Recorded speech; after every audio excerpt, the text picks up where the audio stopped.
You could be listening to any other station in the world right now, but you chose the home of Dave's Gone By. Why? I thought you knew. There goes the neighborhood. We got David Lefkowitz here. He's a Long Island arts guy. He's got his own radio show.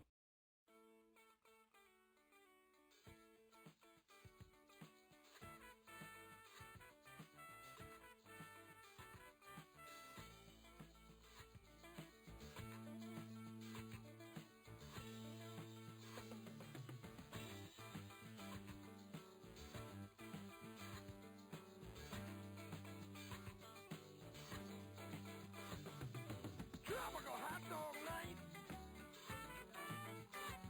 Like two flamingos in a fruit fight. Well, there goes the neighborhood. Welcome, everybody. Welcome on this Sunday, November 1st, 2009, to the 319th episode of Dave's Gone By. That scraping and grunting sound you hear is me shoveling out here in Colorado. Actually, this is the story of my life, of course. I was just in New York for a week of theater going and seeing family and friends, and come back to Colorado just in time for the first giant snowstorm of the season. You know, it was kind of like when I went to Florida a few weeks ago. It was 90 degrees and miserably hot over there, and came back to Colorado just in time for our first freeze, where it was 25. I don't know, I just guess the gods of weather are not with me these days. But, hey, it's great to be both in New York and great to be back here sharing my trip with you. And also, let me tell you what else is going to be on this episode of Dave's Gone By.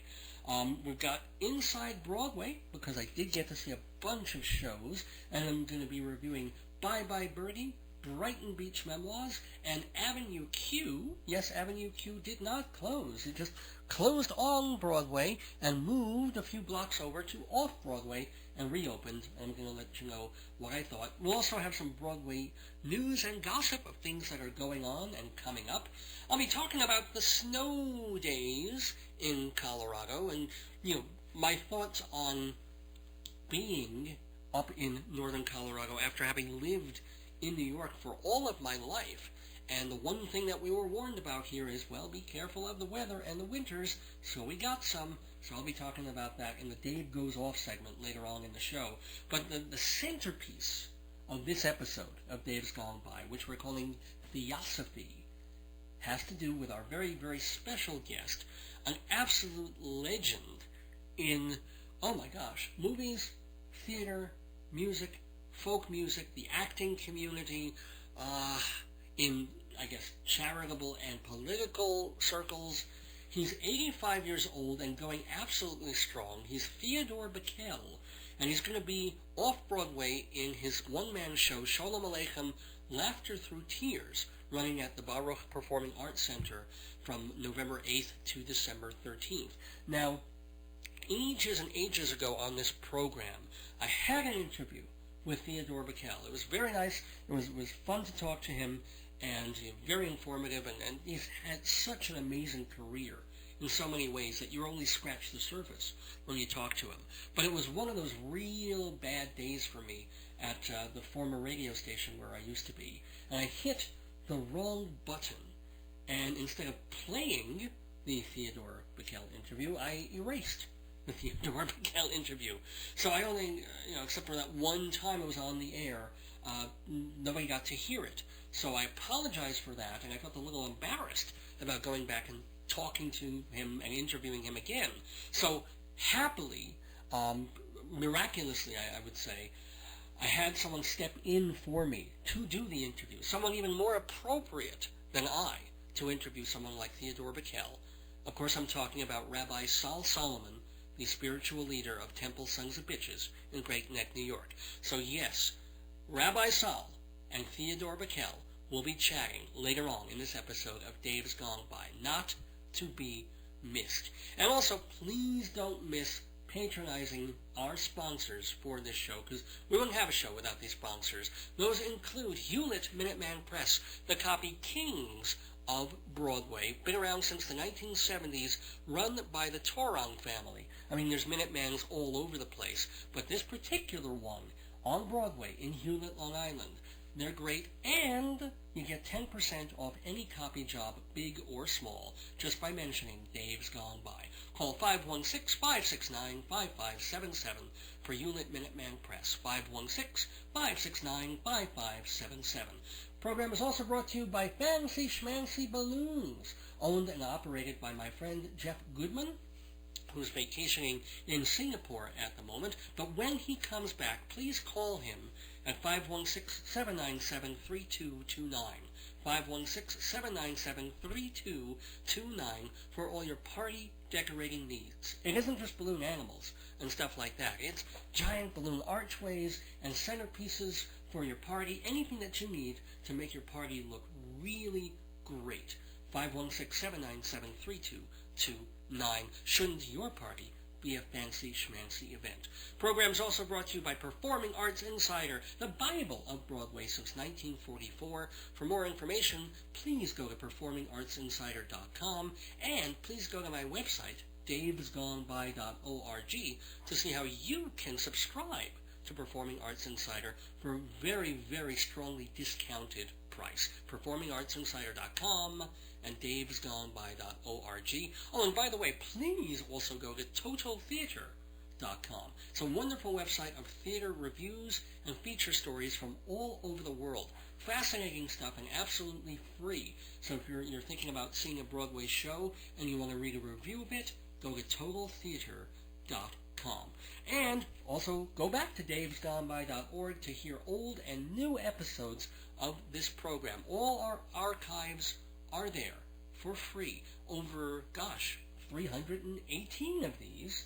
And you can either download them to your iPod and listen to them that way, or just stream them right there on your computer anytime, and you can go backwards and forwards. You can skip the boring bits, or go listen to them again and again, absolutely free, at davesgoneby.org. Well, enough about the old shows that we've done. We've got to move forward with this brand new one with Rabbi Sol Solomon, Theodore Bikel, a bunch of snow, and a lot of Broadway. Do not go away. Print it, copy it, send it as a gift. All that and more at Hewlett Minuteman Press, your full-service printer, family-owned and operated since 1975. Photocopying, printing, wedding invitations, and grave gifts, Minuteman, 1315 Broadway in Hewlett. Call 516-569-5577, 569-5577, on the web at hewlett.minutemanpress.com, and mention Dave's Gone By to get 10% off. Inside Broadway, brought to you by Performing Arts Insider and TotalTheater.com. Yes, we go inside Broadway for news of the Rialto. Does anybody even use that phrase anymore, the Rialto? It's the Great White Way. It's Broadway, off-Broadway, and off-Broadway. What's going on the stages of New York, where, by the way, I was last week. I went back there to see a bunch of shows, and I'm going to review a few of them on this segment of Inside Broadway. But first we do the news and let you know what's going to be coming up on New York stages. Here's a phrase that I'll bet if I just say this word, this one word, you know what show I'm talking about. Water! Yes, a little tasteless there, but that phrase alone should probably clue you in that I'm talking about the classic William Gibson play, The Miracle Worker. You know, it's the story of how Annie Sullivan helped bring blind and deaf Helen Keller out of the insular world she was in and teach her how to communicate and eventually thrive in society. Now, we all remember the movie with Anne Bancroft and Patty Duke. Well, it's 50 years since the show first played Broadway. Time for a revival of it. They tried to put one up about 4 or 5 years ago with Hilary Swank, and it ended up closing out of town. But now they're going to try it again. They're going to bring the show to Circle in the Square, a Broadway theater, coming this February, and they've gotten Abigail Breslin. She was the actress Tony-nominated for Little Miss Sunshine. She's going to be playing Helen Keller opposite Alison Pill. She was Tony-nominated for the Lieutenant of Inishmore. She'll be Anne Sullivan, which is kind of interesting, a little younger than the Anne Sullivans we're accustomed to. And the director is going to be Kate Horisky. She was just named the artistic director of Seattle's Intiman Theater. Now, already there's some controversy here, which is probably going to work to the advantage of both the show and the people who are making the controversy. There's a place called, or an organization called the Alliance for Inclusion for the Arts, and they object to Abigail Breslin playing Helen Keller because Abigail Breslin apparently can hear and see just fine. And they're saying, well, why not give the role to someone who is at least on some level handicapped or differently abled? You know, and it's, I don't know. I think it's a tempest in a teapot. I think it's giving the organization some face time and some media time by making that protest, and also they're bringing some free publicity to this show. And it should be said that the producers of The Miracle Worker, the revival that's coming to Broadway, are going to be auditioning actresses to understudy Abigail Breslin, and they are seeing some deaf-mute actresses there, which is a kind of a chorus line I'd like to see. But please, do not think I'm going to use this opportunity to tell incredibly tasteless and vulgar Helen Keller jokes, because that is so not right. Do not expect me to start digging up old jokes like, oh, I don't know, why was Helen Keller's leg yellow? Because her dog was blind too. No, I'm not going to sink to that level. I wouldn't say something like, why does Helen Keller play piano with just one hand? Well, so she can sing with the other. No, you guys know me better than that. And I would never tell a joke like, how did Helen Keller drive a car? Well, one hand on the wheel, one hand on the road. I really think you should give me a little more credit than to tell a terrible joke like that. I really do. I won't even tell the one about her favorite color being stucco. No, absolutely not. We are moving on. And we're moving on to, well, Broadway getting just a little bit prettier here. They're going to be reviving an Arthur Miller play, A View from the Bridge. And the cast for the show are going to be Liev Schreiber, will be playing the uncle of Scarlett Johansson, making her Broadway debut this season. Basically, it's all about this longshoreman out in, I think, Red Hook, Brooklyn, and he's kind of immigrant, and he's worried about other immigrants coming over, and he puts them up in his apartment, including his rather pretty, I think it's his niece. Well, what is the dynamic of that? An uncle and a niece? I guess. I can never follow the whole family tree thing. And he won't really admit to himself that he's attracted to her, and he resents the young immigrant who is, and may end up getting that immigrant in trouble for another reason. Anyway, View from the Bridge is not, to my mind, one of Arthur Miller's best plays, but it's revived a lot, and people seem to like it, and he does have good, strong lead roles there. So come and see it at the Broadway Theater. It's the Court Theater this coming winter.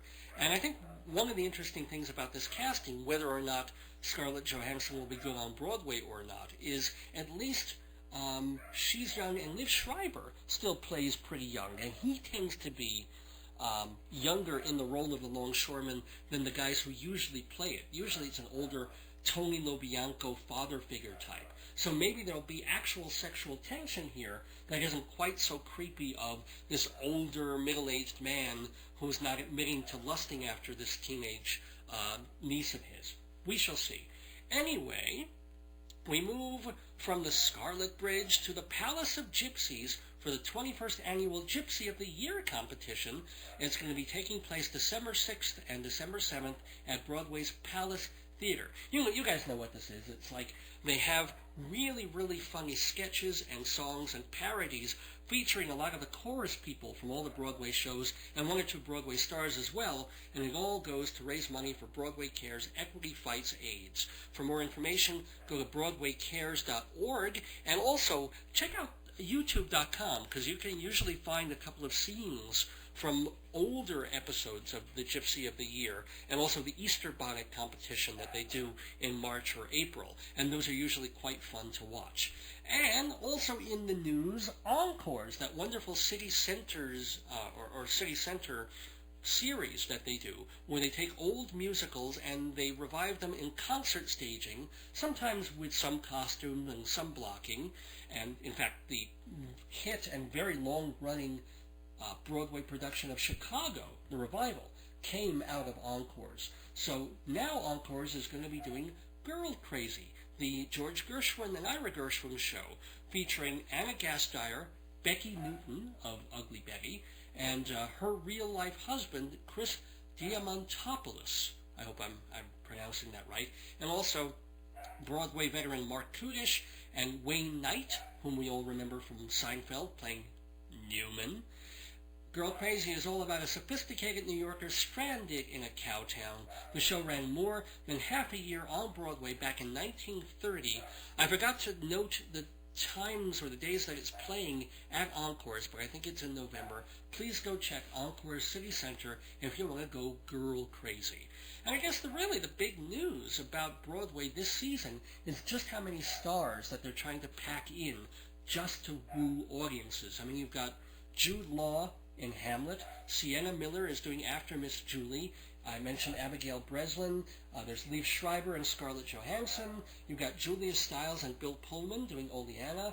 Laura Linney and Alicia Silverstone in something called Time Stands Still. Bebe North and Nathan Lane. Well, they're actually Broadway stars, but, you know, it's this vicious cycle kind of thing. The producers have to justify these huge ticket prices that people pay now for a Broadway show, $90, $100, $120. So they do that, and they woo audiences in by getting stars that they're familiar with or excited about. But at the same time, you have to pay stars a lot of money, and you also, salaries are probably the biggest expense for a producer for a Broadway show. So you just have this continuing cycle. The stars get more expensive, so the tickets get more expensive, so the stars get more expensive. So I wish Broadway would reverse it a little bit and take more risks on shows and maybe hopefully have a little bit of lower pricing and make stars instead of getting people who are stars already. That's what Broadway used to do. You come in an unknown and you go out a star. Well, either way, it's great to share the stars of Broadway with you on Inside Broadway, and I got to see a few of them on my recent trip to New York, and I'm going to be reviewing a couple of the shows that I saw on Broadway and off right after this message from Performing Arts Insider magazine. There is a season, turn the pages of Performing Arts Insider Theater magazine, because this is the season for Broadway. All the big shows are opening in the next few weeks. Learn about them all. For 64 years, Performing Arts Insider has been the Bible of Broadway. Find out why by going to performingartsinsider.com. Subscriptions are 10% off for Dave's Gone By listeners. So turn to Performing Arts Insider for every show under heaven. Welcome back to Dave's Gone By, and yes, we're back inside Broadway here. Even though I'm living in Colorado, I was lucky enough to return to New York for a week of theater going just about a week ago. I saw 10 shows in 6 days, and I'm going to talk about some of them on this episode and then save a few for the next. But first show I want to review for you, I want to get to it as soon as possible so you all can hopefully get to it as soon as possible, because there's a provisional closing notice on this show. It's Brighton Beach Memoirs, the Neil Simon comedy drama, which I think is a great play. I remember seeing the original production and thinking it was terrific, and also most of the critics at that point saw it as a real turning, not even so much as a turning point for author Neil Simon, but a step forward. He, of course, is the great playwright of The Odd Couple and of, Star Spangled Girl, and what am I forgetting? The Sunshine Boys in Chapter 2, and Barefoot in the Park. I mean, not all of these are necessarily golden oldies anymore. There was a production of Barefoot in the Park about 2 seasons ago on Broadway that was absolutely charmless, and you didn't know whether it was the cast or the play itself that hasn't worn well over 40 or 50 years. But Brighton Beach Memoirs is only about 20 years old, I think, and it signaled this step that Simon was taking from being what critics kind of accused him of being just a joke machine, of going for laughs over character development and really deep insight into the people. I mean, he would go a certain level and develop a character, but he would stop at a point and make sure that the show was really about the laughs. Well, with Brighton Beach Memoirs, he dug more into his own autobiography and his life growing up and his family, and how times were tough when you had very little money and you were Jewish and the war was calling, and, it was difficult times, and you used humor to get through them. And you see that in absolute spades in Brighton Beach Memoirs. It is a marvelous play all about this family. Eugene Jerome is the boy sort of narrator who's looking at his family. You can say it's a nostalgic play, but nostalgia coated with a real serious understanding of how dark and sad times could be, and how desperate and fearful people were of everything that was going on. These were people back then afraid of losing a job, afraid of not being able to pay the rent or the mortgage or the bills that month, or running up tabs at local places because they couldn't yet pay a bill. There were also the greater fear, this being the late 1930s, early 1940s, of what was going on in Europe. So you could be afraid for your own self and your own family, and then have this greater fear of what was going to happen to the world and to America and to all the Jews in it. Brighton Beach Memoirs captures that almost with every single line of dialogue. It bothered me when reviews came out for the current revival of BBM that I totally and completely recommend everyone see immediately if you can. Some of the critics were still saying, oh, it's joke, and Simon doesn't really go deep enough, and the play is too nostalgic, and it's, 20 years have not done it well. I don't know what production they were seeing or what play they were looking at, but I think every joke is underscored pretty much by the tenderness of the situation and the difficulty of this family situation. For example, there's a point where, and Simon does this very, very well, where Eugene is making fun of the dinner that his mom cooks. She makes liver, and he hates liver, and he has all sorts of ways of saying just how much he hates eating liver. And it's hilarious. And then a little bit later, he makes another comment, and then the father makes a comment about the liver too. On a more serious vein, he says, for gosh sakes, if nobody likes to eat this, why do you keep making it? And then the mother snaps right back and says, well, because, I couldn't get the pot roast this week. Or, I may be misquoting that, but the retort was meant to say, I'm making liver because we're lucky we can even afford liver on the salary that you're making or may not be making much longer. So everything, there's kind of a knife's edge, and it makes it very powerful, very, very funny still all the way through, and also terribly poignant for most of the second act. Literally, you're on this edge between laughter and tears in Brighton Beach Memoirs. And David Cromer, who is the guy who directed the current off-Broadway revival of Our Town, that is very, very good. He also did the off-Broadway musical The Adding Machine, which was very unique and inventive 2 seasons ago.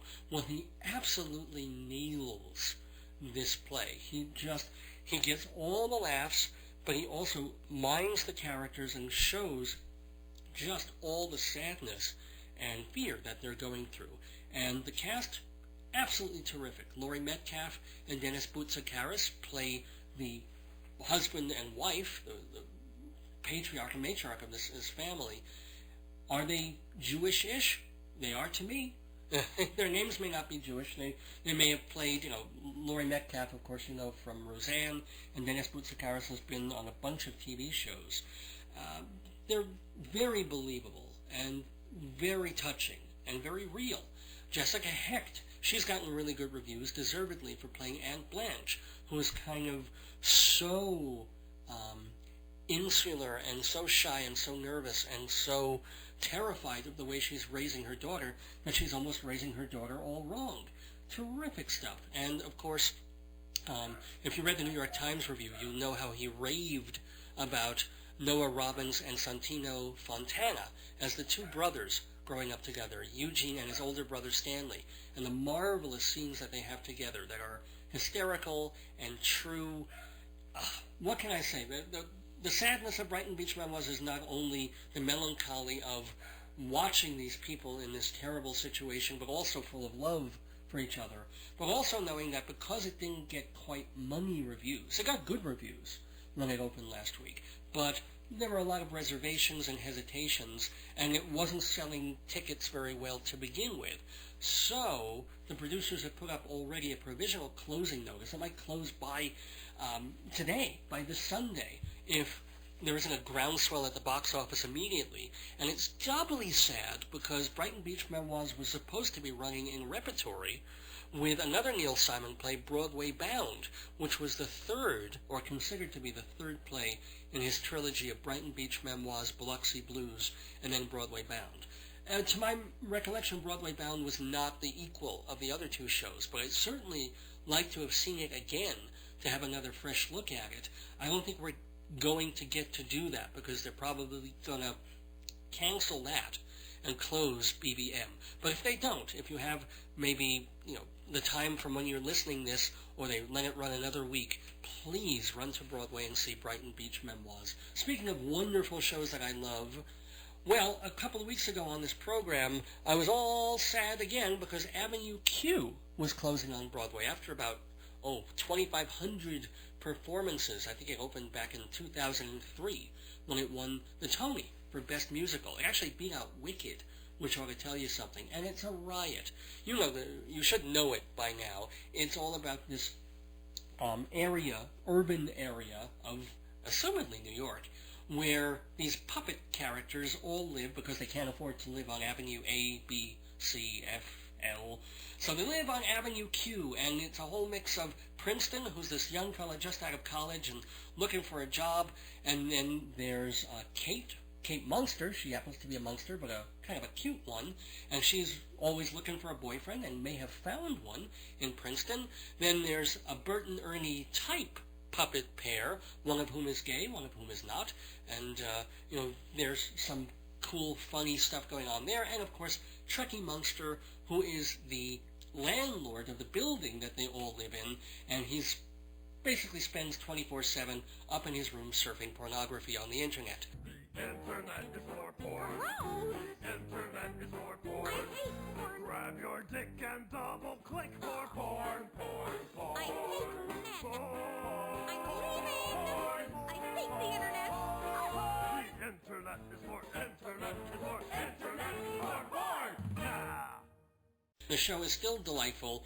It loses a little bit of its power to be so riotously funny and to be shockingly funny once you've seen it and listened to the cast album, but it's still quite wonderful, and I saw it on a night or an afternoon when two of the people were understudies, and it still was quite marvelous. Anika Larson, playing both Lucy the Slut and Kate Munster, is just as good as the original actress who played it, and that's really saying something. So for gosh sakes, they're taking a real chance with this show because it's never happened before, as far as we know, that producers have moved a Broadway show to off-Broadway. It always goes the other way around. Something's a hit off-Broadway and they think they can make real money with it, they move it to Broadway.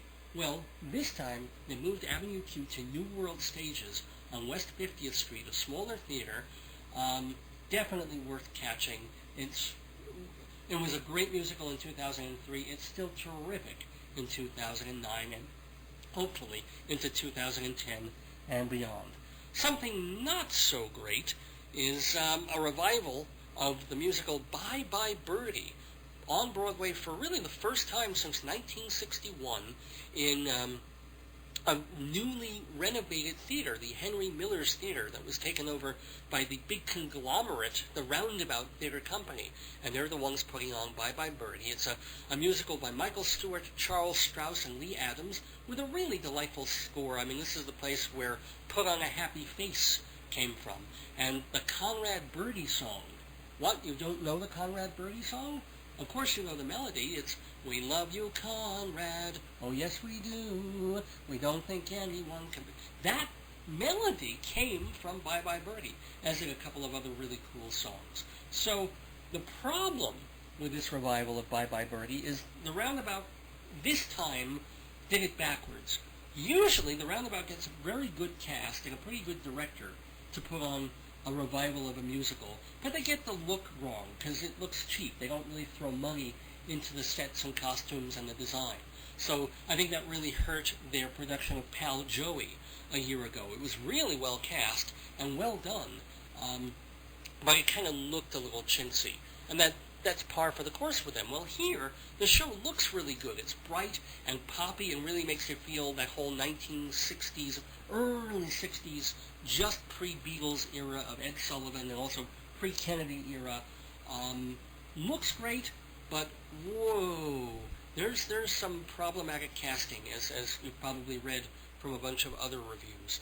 You know, I wouldn't call the show a complete waste of time or a disaster, because if you saw this in a regional house or maybe something like the Westchester Broadway Theater, you'd be like, oh, you know, that was a pretty good job, that was well done. But for Broadway, you expect and demand more, and you certainly want more from the leads of this show, including John Stamos playing the Dick Van Dyke role. He's not bad, he's just not especially memorable in any way. You know, if you think that Dick Van Dyke had great personality, was really funny, and could dance, John Stamos has good personality, he can act, and he can't really dance all that well. It's sort of like replacing Dick Van Dyke with Carson Daly. There's just, why bother? Why not get a real star and not someone who just brings in people because they saw him on television? Now, Gina Gershon is a different story. She plays the secretary girlfriend of John Stamos, that character.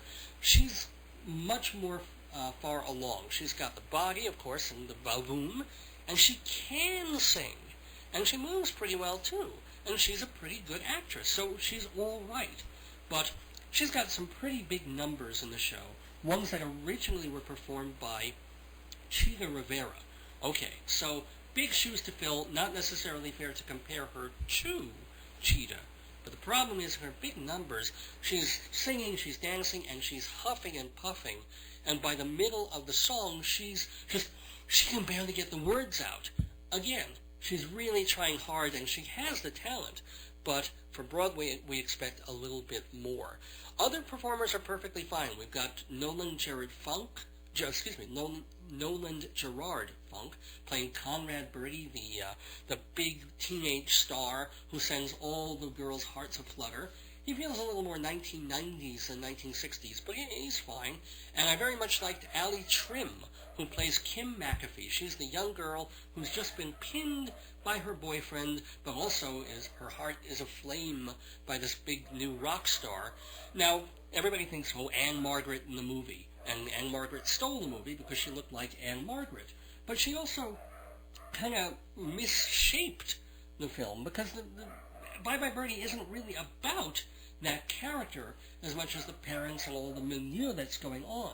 So here, it's much more right. Allie Trim is, or comes off as, a young girl on the verge of womanhood. She has a little bit of a sex pot in her, but she's not like this giant, incredible sexual dynamo that Anne Margaret turned it into.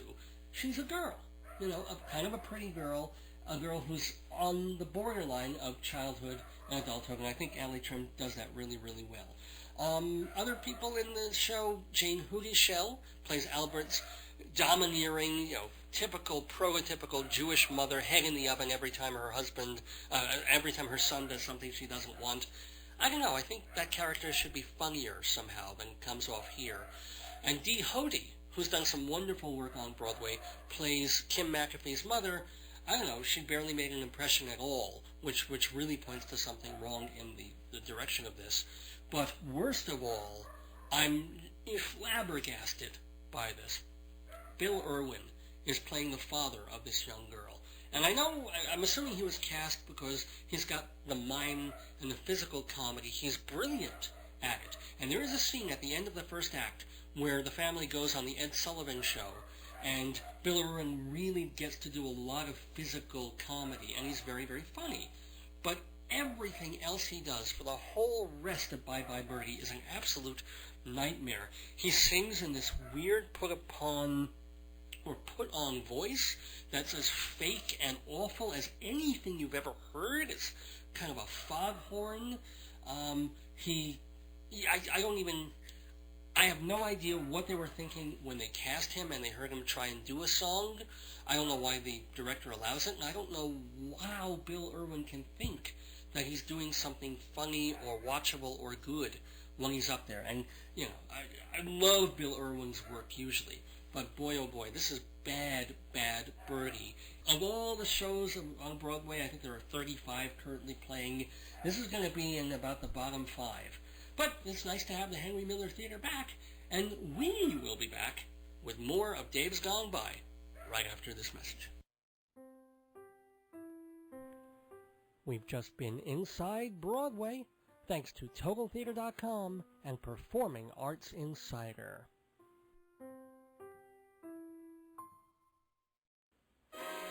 Give the gift of entertainment to yourself or others by sharing a Dave's Gone By CD. From Reckless Eric to Joe Franklin, Christine Lavin to Uncle Floyd, Dave's Gone By CDs provide hours of laughs, great conversation, and music. CDs are just $10, shipping included, and you can order at our website, davesgoneby.org. Reserve your corner of the Daverhood.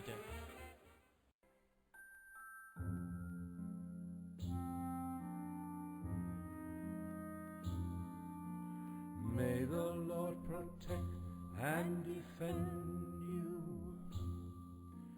May He always shield you from shame. May you come to be in Yisrael a shining name. May you be like Ruth and like Esther. May you be deserving of praise. Strengthen them, O Lord, and keep them from the stranger's ways.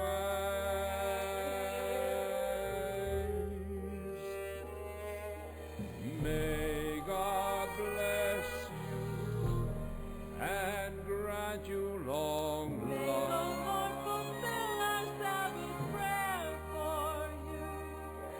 May God make you good mothers and wives. May He send you husbands who will care for you. May the Lord protect and defend you. May the Lord preserve you from pain. Favor them, O Lord, with happiness and peace. Oh, hear our Sabbath prayer.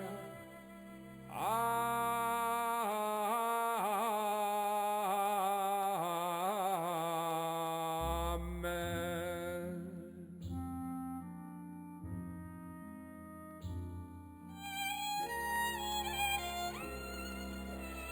May the Lord protect and defend you. Oh, shalom everybody, shalom. It is so wonderful to be back on the radio, on the air with you all, here with a legend, an amazing human being, and an amazing talent. I'm so excited about this because, you know, I myself am something of a jack of all trades, a moish of all trades, if you will. I'm a rabbi, I'm a writer, I'm an entertainer. Occasionally, when necessary, I'm a topless dancer, but that's only for money. But listen to the resume, listen to the biography of this person that I have on the telephone with us right now. Oh my God, listen, his biography ranges from Broadway, including the original Sound of Music and A Streetcar Named Desire. He's done opera at the Los Angeles and Cleveland opera houses. He was an Oscar-nominated actor for The Defiant Ones. He's won an Emmy, ladies and gentlemen. He's a folk musician. He's a nationally syndicated radio host.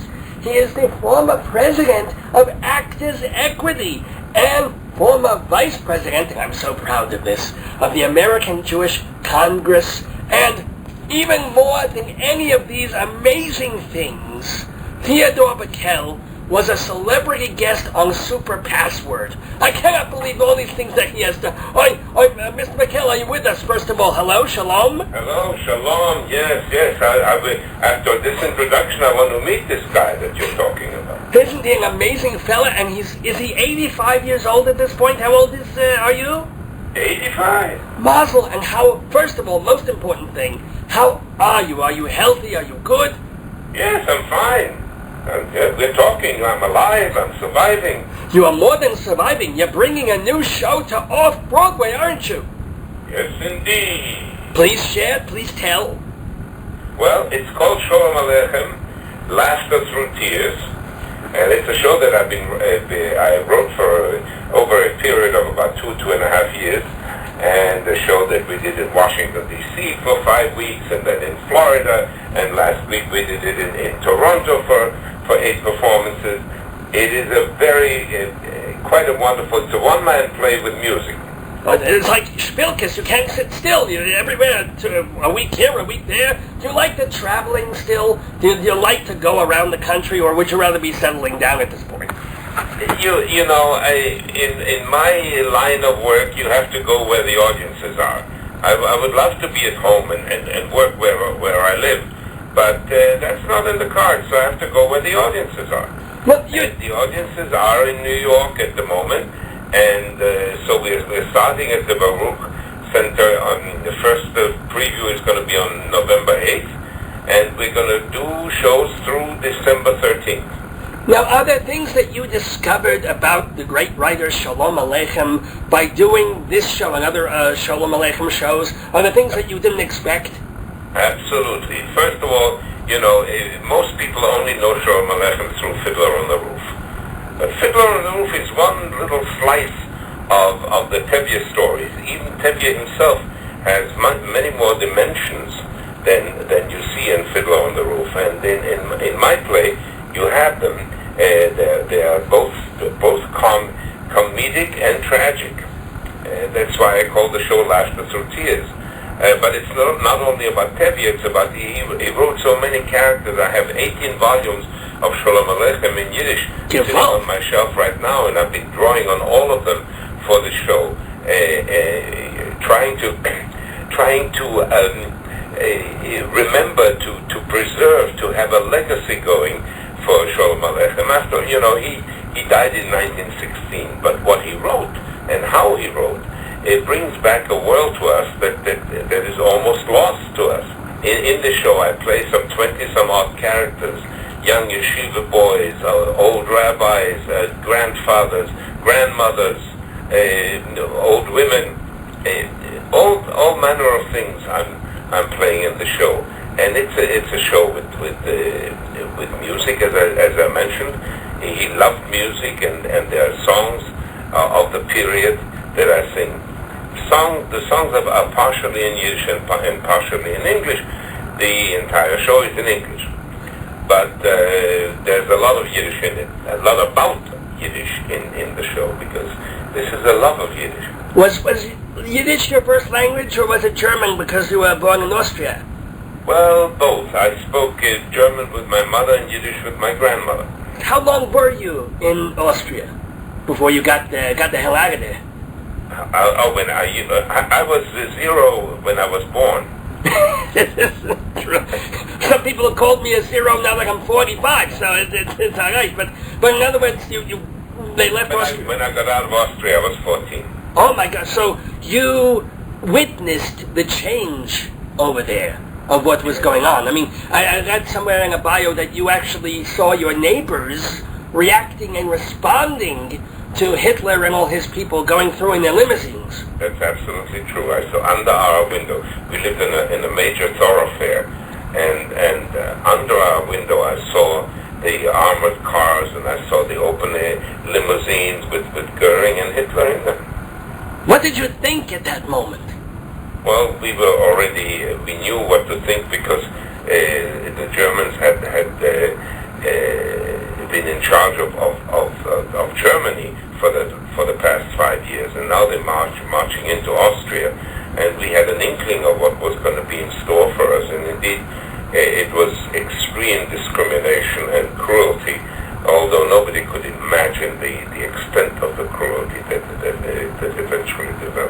So did your whole family get out?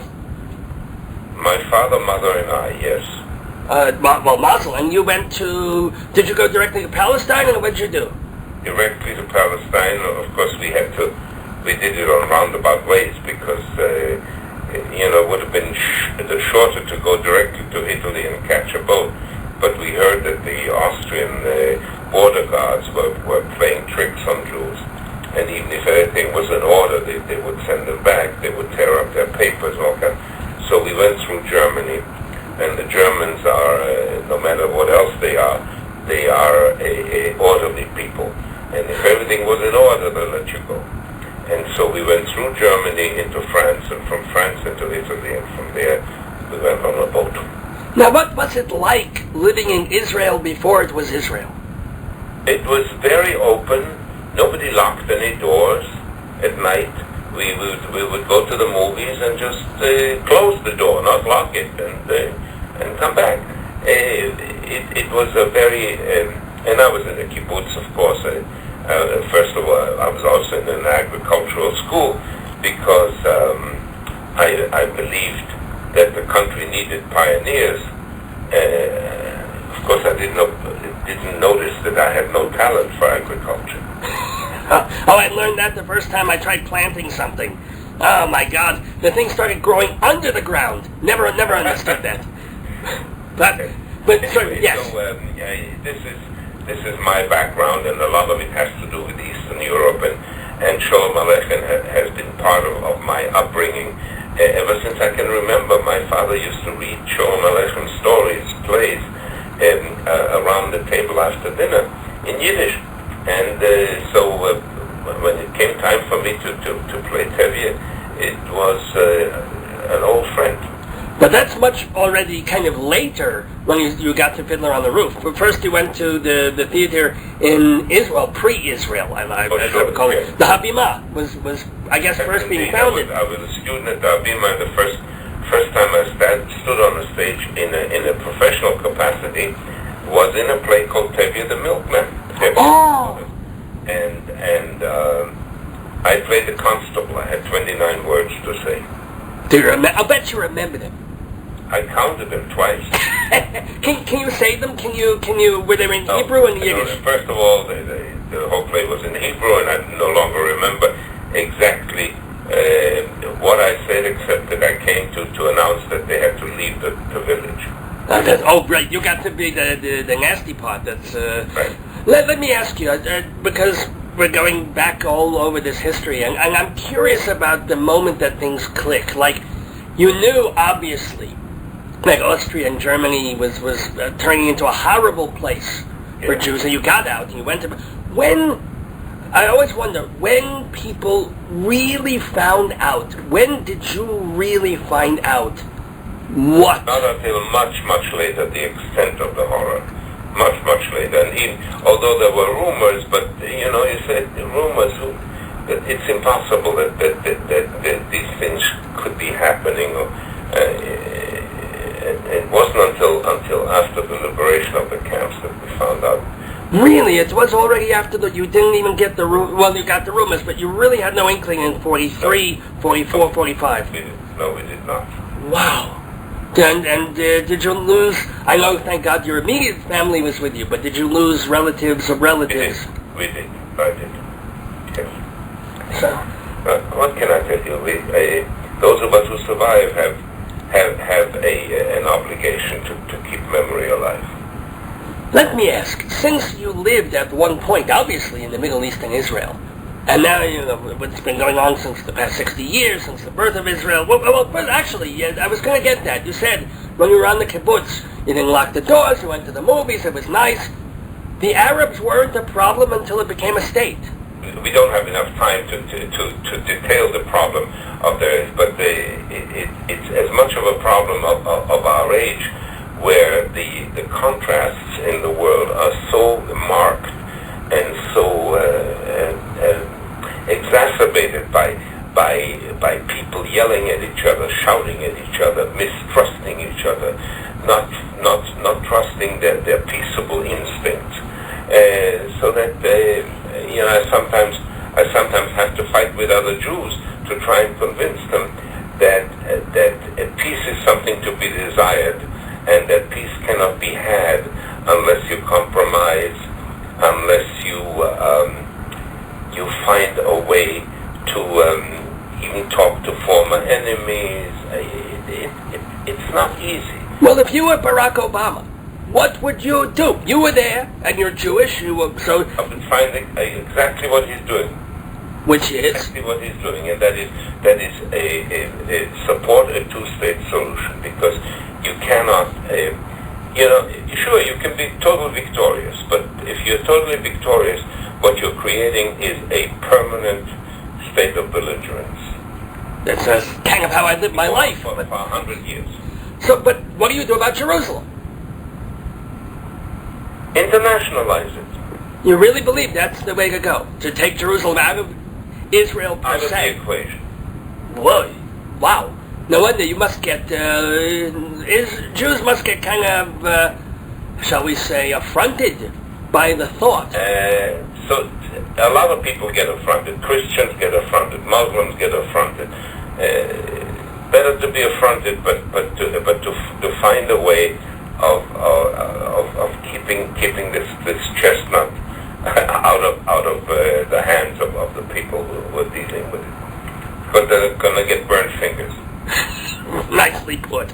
Let's go on to happier topics, to more artistic and creative topics, since you've done so many of them. I'm kind of wondering, first of all, you were the original Von Trapp in The Sound of Music. Yes, I was. Any memories of working with Rodgers and Hammerstein? Absolutely. This was the first musical that I was ever in, and to me it was just another play that happened to have music in it. Everybody else was trembling, and they say, Rodgers and Hammerstein and Mary Martin and Broadway, and I remember on the opening night. At the opening night, people were so uptight. I went around to all the dressing rooms to congratulate people, to wish them well, and to tell them that there are 600 million Chinese who couldn't care less. That's brilliant. That's a wonderful way of thinking about it. And also, I've got to ask this, because you were in the movie The African Queen, one of the greatest movies ever made, with such amazing personalities in it. So any specific memories of working with people like John Huston and Humphrey Bogart and Katharine Hepburn? Well, nice going all. I played a lot of chess with Bogart. He was a good chess player, and I say that because he beat me. And Katharine Hepburn was a great New England lady who was very gracious to everybody, and she was lovely. And John Huston was a fabulous director. Was also he liked to play tricks on people. Oh, such as? What did he do? Oh, people would come and visit on the set, and he would tell the crew not to let them near anybody. And so that whenever they tried to get near the actors, there was always a crew member saying, "Excuse, buddy, no, and you can't stand there. No, you can't stand there either." And it was all just a goof on John Huston's part. I'm wondering also, we mentioned again and again Shalom Aleichem and Tevye. You've played Tevye more than 2,000 times in your career. How would you say that your Tevye is unique versus, obviously, Zero Mostel, or Topol, or Paul Lipson, or Clarence Williams III? How is your Tevye special to you? Well, Zero was a brilliant comedian. I mean, he was a comedian who chose to get serious, and I'm a serious actor who gets laughs. Okay. So there's a difference right there. And also, for me to play Tevye, I played my own grandfather, and how I remember my grandfather. Oh, that's interesting. What do you remember about your grandpa? Well, he was both pious and irreverent at the same time. I'll tell you a true story. One time he gave up on religion. He said that God had let his people down. So he stopped going to synagogue. He stopped doing the things that the pious Jews do. And for a couple of years. And then one day the family walked into the living room, and there he was in a in a prayer shawl and tefillin, davening, and they looked at him astounded because they hadn't seen him do it in such a long time. And without breaking stride, he looked up and he said, maybe this will help. You know, that's a very Jewish kind of a thing. I do appreciate that. And also, how religious, if at all, are you? How much Judaism is in your daily life? I have a lot of respect for tradition, and I believe in the power of belief. I don't believe in the kind of a God to whom you can apply a God that rewards and punishes, a God that gives and takes away. That's not the kind of God I believe in. I believe in a moral force. And has that been borne out in your life, do you think? Oh, absolutely. I am deeply imbued with the notion that human beings, the better they are, and the more knowledgeable they are, and the more wisdom they absorb, the more they're likely to take care not only of themselves but of each other. That is a beautiful thing. By the way, it says here in the thing that you are an American citizen since 1961. What made you want to become an American? You know, America was a very welcoming place to me. I came here after 8 years in England, and while I had a British passport, I knew I could be British for 8 years, but I could never be English. True. Because they do not accept you. In New York, after 6 weeks, I was a New Yorker. That's the way it works. It's true. And that, by the way, is one of the themes of the Sholem Aleichem show that I'm doing, is his desire to live among Jews in America. Because he said in Eastern Europe, they were being oppressed constantly. And there were 5.5 million Jews at the time whose mother tongue was Yiddish, and yet the Tsar's government would only allow one publication in Yiddish, no more, and no Yiddish theater. And in New York, there were less than 500,000 Jews, and there were more newspapers published in Yiddish than in English.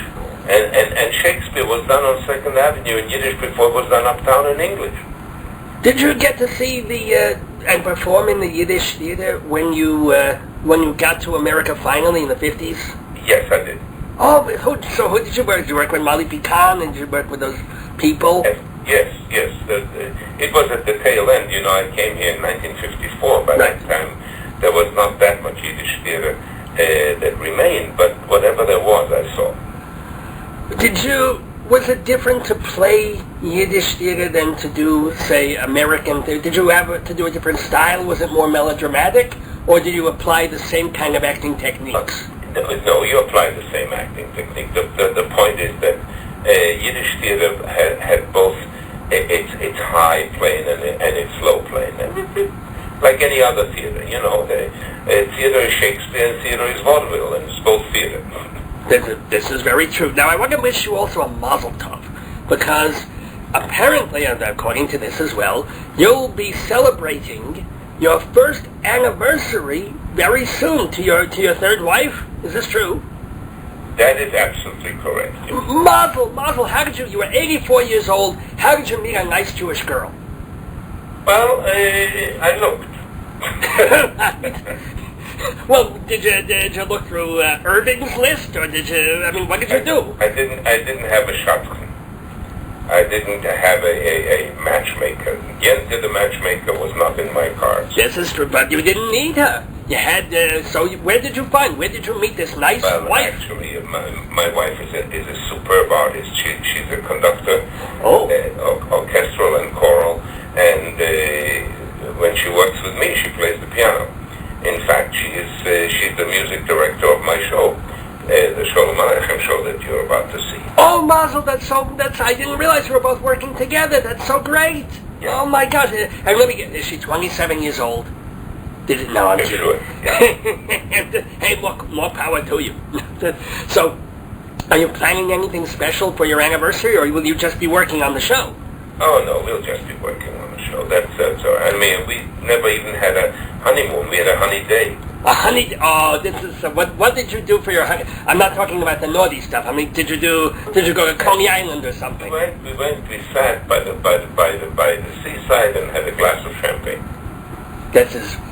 Somehow this is how Theodore Bikel should be celebrating an anniversary. I see it in my mind. That is so wonderful.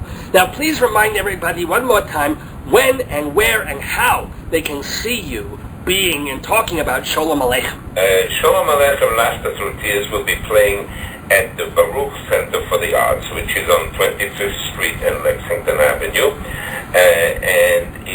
We are starting our first public performance will be on November 8th. The official opening is on November 17th, and we play through December 13th. Oh, that's marvelous. And then maybe if people like it, will it extend perhaps? Or you may have a phone number for them to call. I don't have it in front of me. I will find it and I will give it towards the end of the show so everybody can go see this wonderful program and this legendary performer. And just one more wonderful question for Theodore Bikel. You are obviously not slowing down any one little bit. Do you ever see that happening, or you're just going to keep going, and then boom, God forbid, but one day, you know? Well, let me put it this way. I actually looked up the word retirement in the dictionary to make sure it exists, but it doesn't exist for me. You know what? I think that's wonderful. I hope you're doing this Sholem Aleichem show and other shows in 10 years, in 20 years, until you're 120, God willing. Oh, man. In good health, too. So, Theodore Bikel, I think you've just been a delight, a wonder. I thank you so much for being on my program. And everybody, please go to the Baruch Center and see your show. Blessings to you and to your new wife. Thank you so much. Thank you. Bye-bye. Bye. Shalom. Moby Dick, Ulysses, War and Peace, the Bible. Big freaking deal. If you want to read a real book, a funny book, try Marriage, Babies, and the End of the World, a collection of comedies by Dave Lefkowitz, me, the host of Dave's Gone By. Each play is stage-tested and relatively safe for public consumption. Marriage, Babies, and the End of the World, available from Holvo Books on the Dave's Gone By website. It's the great American something. Dave goes off. Dave goes off. Dave goes off. Dave goes off. Welcome back to Dave's Gone By and a segment called Dave Goes Off, where I go off on a topic, off on a rant or a flight of fancy. Could be something I'm mad about, in all senses of that word. Could be something I'm just curious about. Could just be a little piece of my life. Well, it happened. This past week, it happened. We got our first snowstorm. As all of you who've been listening the last few weeks know, my wife and I moved in early August from New York, where we had lived all our lives, to northern Colorado. That's where we live now. It's where we work. My wife teaches at the university here. I'll be teaching a class here next semester. We're basically picking up from where we left off at the end of July in New York and making a new life out here 2,000 miles away from Manhattan and Long Island and all of that. And for the most part, it's been a seamless transition, amazingly so. We thought it would be tough to get around because currently we don't have a car. It isn't. The university is very close by. We have a supermarket half a mile away, a bunch of places to eat within a walk or a bike ride's distance. The post office is walkable, the banks, the DMV, we've got a Rite Aid and a Goodwill. We're pretty set. It's not Midtown Manhattan. It's not Greenwich Village. It's not Chicago. It's not Fort Collins. It's not even Rockville Center, per se. But it's a charming, open, small Midwestern town that just happens to have a giant college plunked down in the middle of it.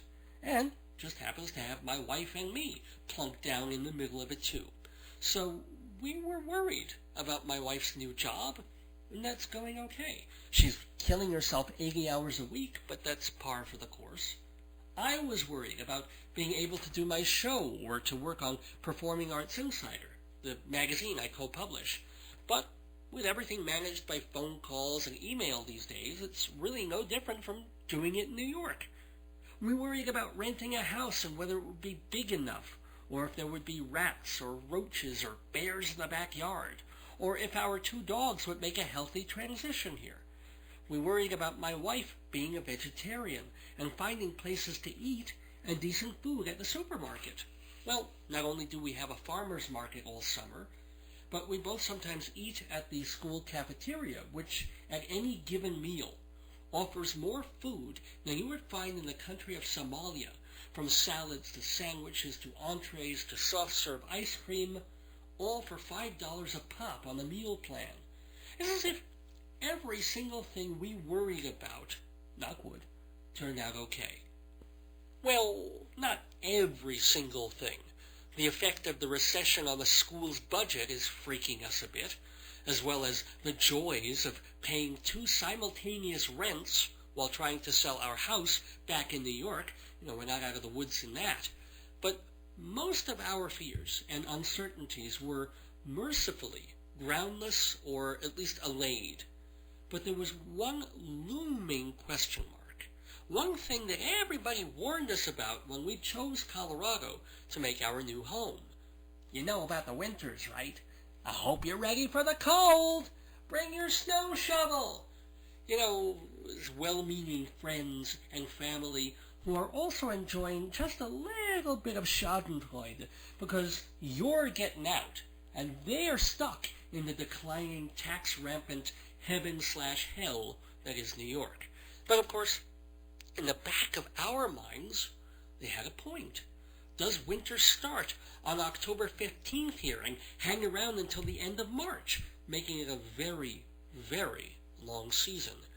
And I did get nervous a few weeks ago when the temperature suddenly dipped down to the 20s. I'm talking the end of September here, and here I am breaking out the long johns and smushing on my Mike Nesmith hat, bracing for the absolute end of good weather until next Passover. Understand, we got spoiled. We moved here the first week of August, and the weather was spectacular beyond belief.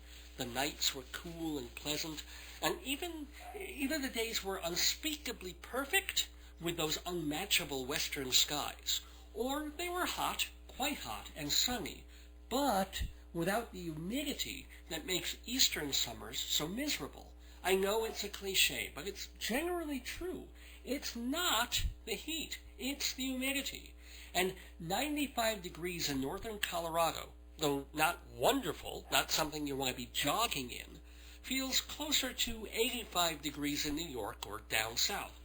I certainly learned that when I visited Florida a couple of weeks ago, where 90 degrees in the sun was not just hot enough to fry an egg on the sidewalk, but hot enough to fry the sidewalk. Now sure, Las Vegas is horrible, and they've got dry heat like here, but Vegas hits to 113 degrees. In Las Vegas, it's not the heat, it's not the humidity, it's the fires of Satan reaching up from the underworld.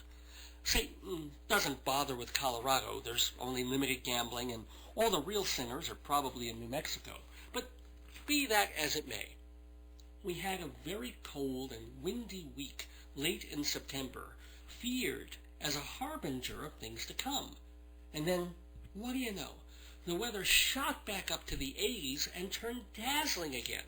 You couldn't not go outside. You couldn't not admire whatever creator made America, this landscape, this airscape. But all good things come to an end, and by mid-October we were back down in the 30s again. Bundled up, but not shivering. You don't get as much of that damp cold that you do on the water in, say, New England. But then, last week, it happened. The first storm of the season. Roughly 8 inches of snow in a day and a half. And the higher elevations got well over 2 feet. We're located at the foot of the Rockies, so we were relatively spared. they still got a nice amount of dumpage, especially for this time of year. Now, understand, even though this is Colorado, the West Mountains, etc., this was early. It's not as if winter normally starts the week before Halloween. But Colorado weather is a changeable thing, and it changed. As a matter of fact, what surprised me the most was just how wussy the locals and the college people got about the first snowstorm. The college did not close, either on the day of the storm or the day after, but lots of teachers canceled classes and didn't come in. Student attendance was sporadic, this even after the snow had long stopped falling. And most of the elementary schools in the area were closed one day and opened late the next. Now that wouldn't surprise me in the New York or tri-state area, and it certainly wouldn't shock me in the South, where an inch of snow in Mobile, Alabama is enough to shut down the city for a decade. But you figure that people living by the Rockies would be more hearty and used to the white stuff. They slough it off the way they do, assumedly, in Canada or Nova Scotia or Sweden. Within reason. I mean, after 1.5 feet, 2 feet, you have a snow emergency wherever you are. But a few inches overnight? I mean, I'm a pussy when it comes to snow. I don't want to shovel it. I don't know how to ski. I haven't built a snowman since I was 10, and I fear that having a snowball fight will land me in the hospital with pneumonia. But I'm skittish about a lot of things.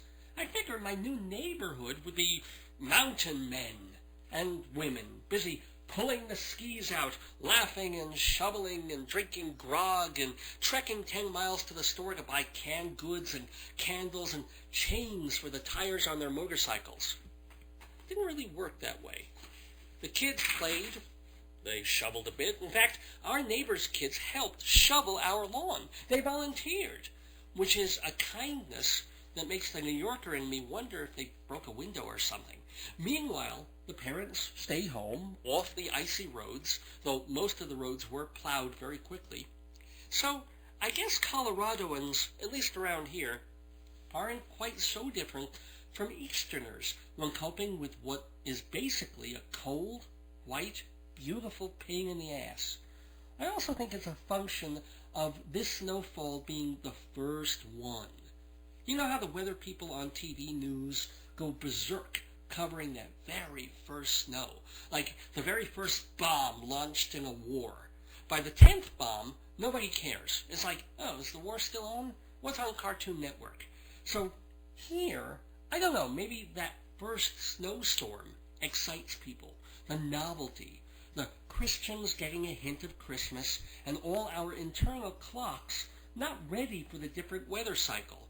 So we take the event as kind of a holiday. We want a little time to marvel at it, fret about it, share it, because it's all you can talk about when it happens. How bad is it in your neighborhood? Did you get home all right? Doesn't the park look gorgeous?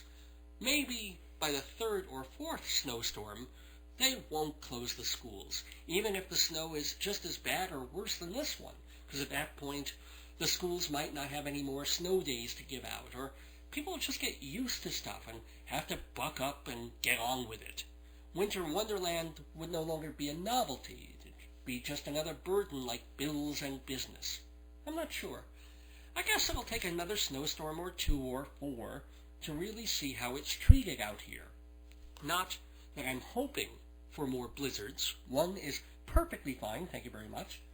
But we got through it, and it wasn't bad. And with all the closings and delays out here, I don't feel like such a nervous virgin coming from the east anymore. I put on my boots, I shoveled, I walked to the school, I walked to the coffee place, I clumped around in my winter coat and corduroy jeans.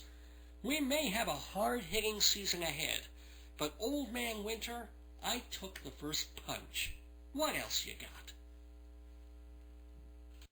Days gone by, there goes the day. Days gone by, there goes the day. Days gone by, there goes the day. Welcome back to Dave's Gone By. Oh, it goes so quickly, doesn't it? And if you like the way it goes, please email me and let me know at davesgoneby@aol.com. That's Dave, like my name, davesgoneby@aol.com. Please send me your comments, things you like, things you want to suggest. I'd love to hear from you. And please check out my website, davesgoneby.org. Also, please check out our sponsors, Hewlett Minuteman Press, the copy kings of Broadway, located at 1315 Broadway in Hewlett, Long Island. 10% off for all Dave's Gone By listeners.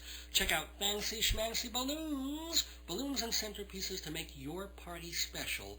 516-797-3229 is the number. Ask for Jeff. 797-3229. Check out Performing Arts Insider, the Bible of Broadway, for everything you need to know about what's happening on the stages of New York. PerformingArtsInsider.com. TotalTheater.com has theater reviews and feature stories from all over the world, and DavesGoneBy.org has photos and information about upcoming shows, plus our 300-plus episodes listenable in the archives. A reminder about Rabbi Sol Solomon, whom you heard earlier in the show.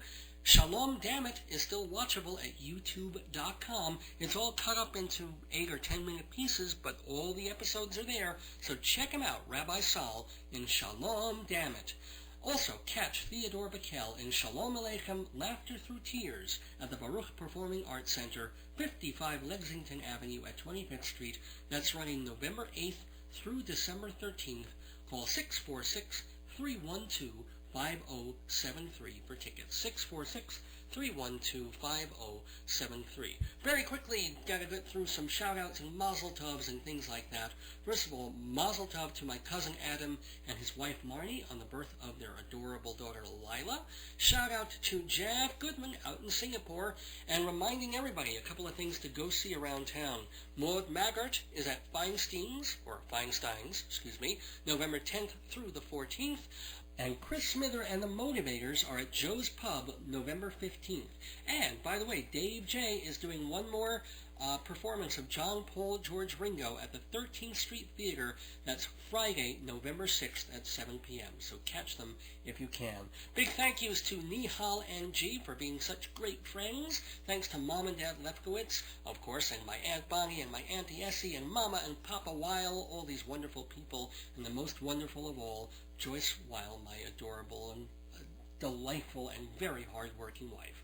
Well, it's time to leave the neighborhood, but I'll be back very soon for the 320th episode of Dave's Gone By. Until then, don't miss your days going by. This is Dave Lefkowitz wishing you good night, Shalom Aleichem, and Gone By.